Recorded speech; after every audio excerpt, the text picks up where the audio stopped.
कि जा भूता जा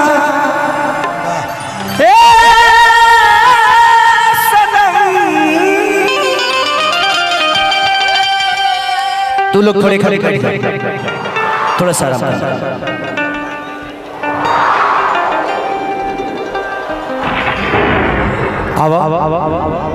आइल बड़ू तो तुम कुछ कहिए जा।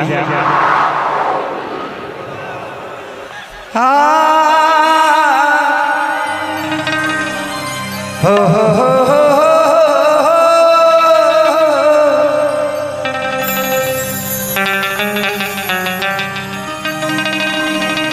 इशारा लाइट के साथ जला दो, ये लाइट पूरा जला दीजिए, भुक भुक मत करिए, एक ही बार स्टेज पे स्टे कर दीजिए, घुमाइए मत। ओके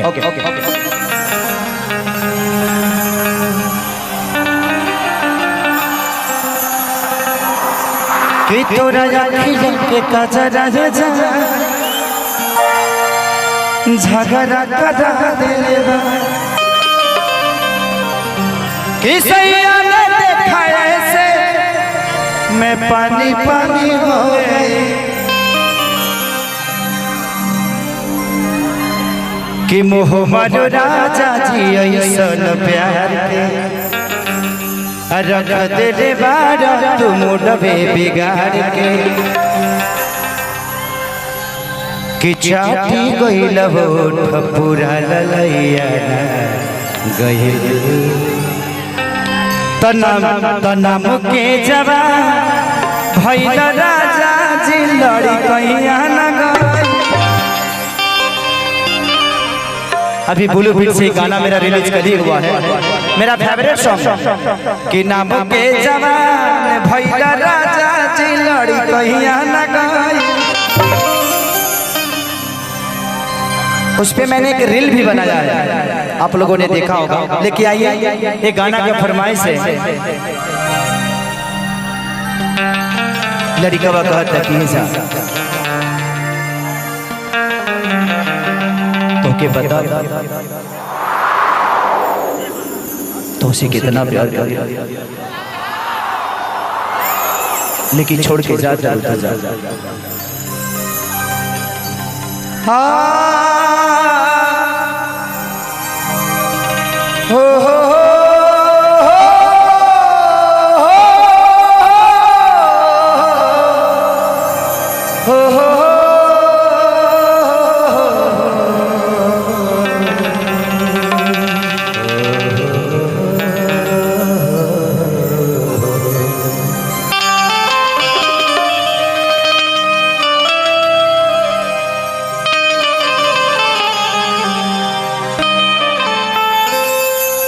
कि जिंदगी जहर बना के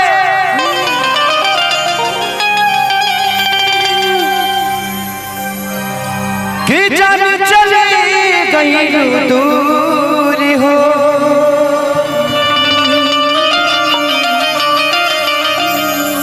रहे के न रहे तो कहे कैलू प्यार करे पड़े मजबूर हो।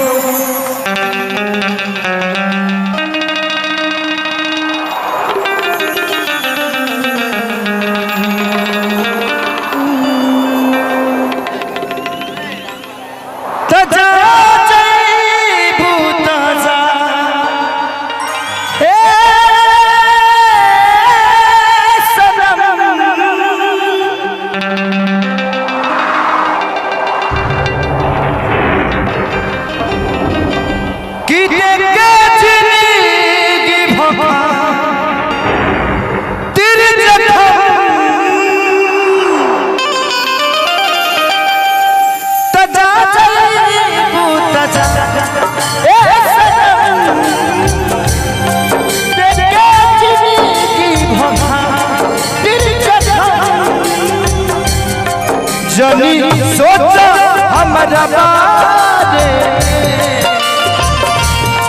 तोहरा खातिर हमारा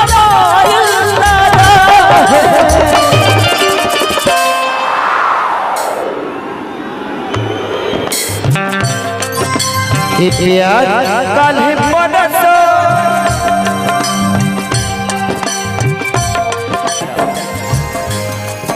तेरे दिल में रहता था आस की तरह, तू हमेशा लेती थी मुझे सांस की तरह। मुझे क्या पता था कि एक दिन मुझे छोड़ के चली जाओगी शीशे के गिलास की तरह। गंगा के पानी जैसा प्यारा ये पपीता। हम मर जाने के बाद भी यमराज के मोबाइल से तेरे मोबाइल पे मैसेज दिया करेंगे।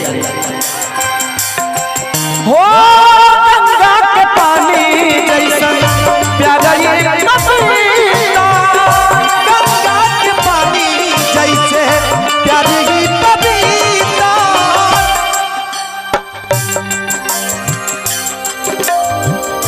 तुहरा के मन ले पानी जाने ले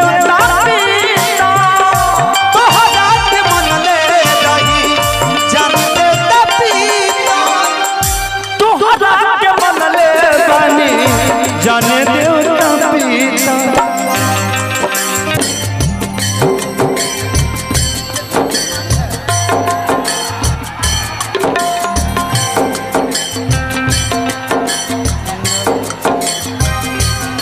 तो इससे पहले के वो दिल में हमारा